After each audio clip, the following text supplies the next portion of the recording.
दोस्तों एक बार फिर से स्वागत है आपका प्रजापति न्यूज में। दोस्तों ये तो हम सभी जानते हैं कि आज यानी स्वतंत्रता दिवस के दिन ही हमारे देश के दो हिस्से हुए थे, जहां एक हिस्सा पाकिस्तान के नाम से दुनिया भर में जाना जाता है, वहीं दूसरा हिस्सा भारत के नाम से जाना जाता है। पर दोस्तों क्या आप जानते हैं जमीन और देश के साथ साथ किन चीजों का बंटवारा हुआ था और किन किन चीजों को भारत में रखा गया, किन किन चीजों को पाकिस्तान अपने संग ले गया।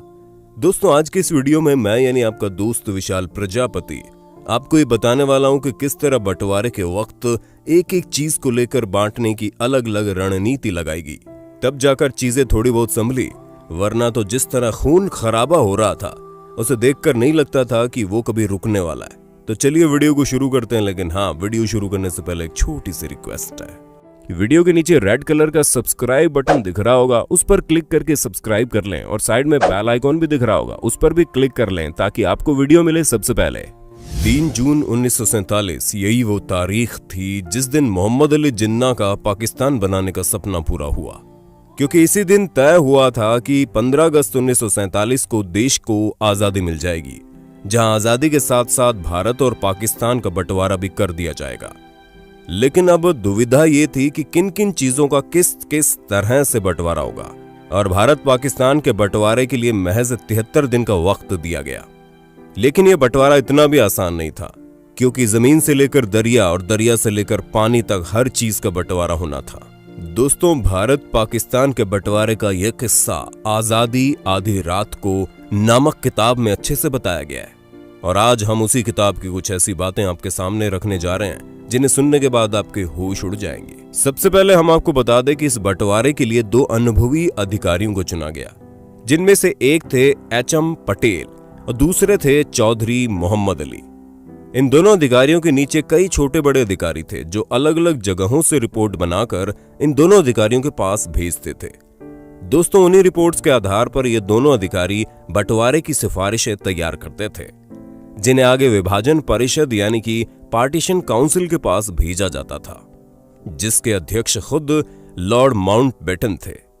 दोस्तों इस बंटवारे की शुरुआत हुई देश के नाम से, और सबसे पहले कांग्रेस ने देश के नाम के तौर पर भारत को चुनने की बात कही, क्योंकि पाकिस्तान ने तो अपना नाम पहले से ही सोच रखा था। यहां दिक्कत भारत और हिंदुस्तान के बीच आ रही गड़बड़ी की थी, और ऐसे में कांग्रेस ने हिंदुस्तान की जगह भारत नाम को प्राथमिकता दी।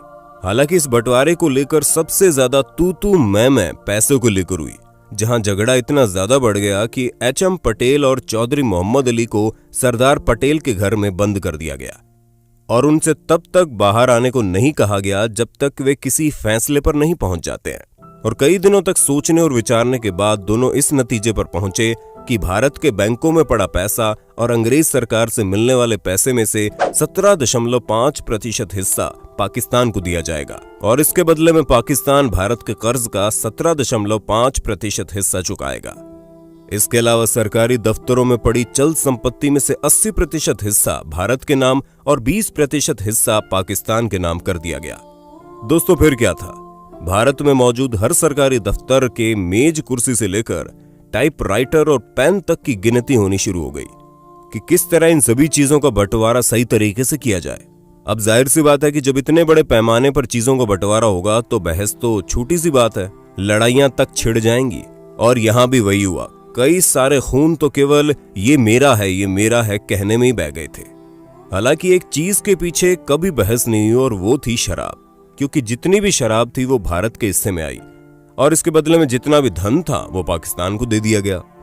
यही नहीं दोस्तों, भारत को 18,077 मील लंबी सड़कों में से 4,913 मील की सड़कें और 26,441 मील की रेल लाइंस में से 7,112 मील की रेल लाइनें पाकिस्तान के नाम पर कर दी गई।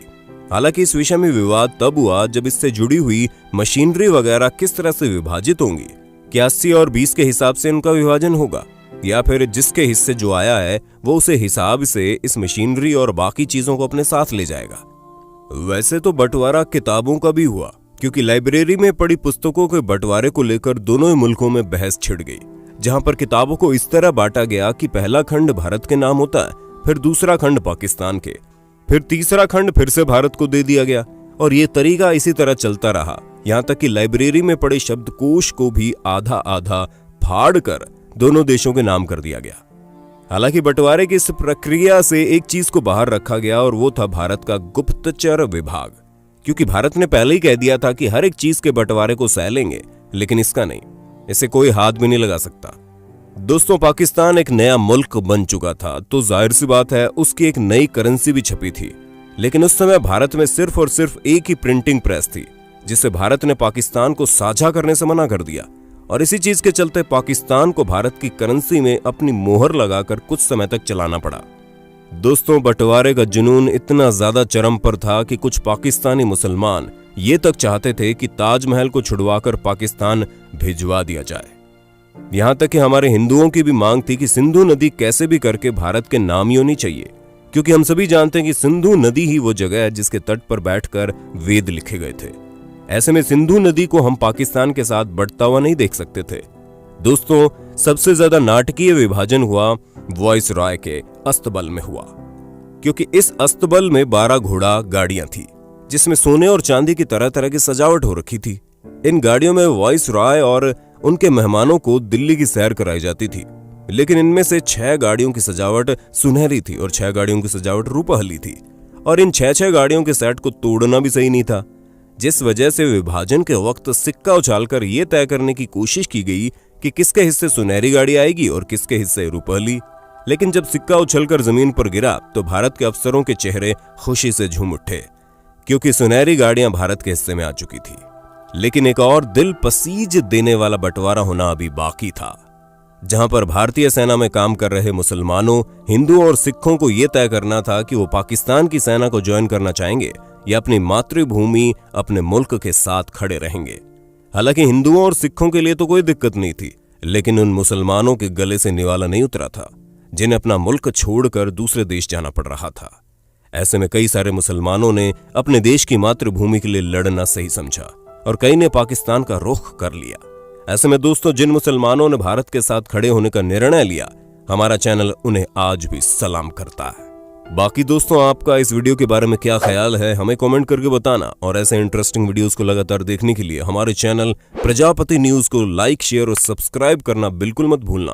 और हाँ, हम फिर मिलेंगे नई वीडियो के साथ, तब तक के लिए जय हिंद, जय भारत। दोस्तों, आपकी स्क्रीन पे 2 और वीडियोस दिख रही हैं, जिसे देखने के लिए आप इस स्क्रीन पर क्लिक करें।